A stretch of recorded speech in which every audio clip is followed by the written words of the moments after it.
निष्ठली का निष्ठरी काय चडी त्याला साबण लावायचं मला तर तू मासे सगळ्या अंगावर त्याच्या बसले टाका द्या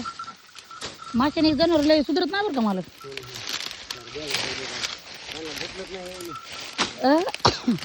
तुम्ही दुखणं काढून बसलात आपण धुवून जाणं बैल पाचक्यानं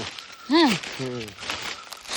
त्याच्यामुळे तर आपल्यात बरकत आहे बरे तुमच्या हातात लक्ष्मी आहे म्हणून घासून बरकत आहे. घासून घासून बैल होते बघ पोरांनी काय बैल होते ते बिना धुतलेले बरे ते नाही धुतलेले ते हे धुतले हे एक धुतलेले बैल मळाले ते ह्यांनी धुतलेत म्हणून बैल काय माहिती धुतले होते का नाही बुडवून आणले रे धुतले धुतले मला धुतले का तेव्हा काय म्हणते बघा ते काटा खोर आहे ते काय म्हणते माहिती का ते बुडवून आणले तुम्ही बुडवायला पाणी पण होतं का झालं का बघा पाहा लागेल मला हा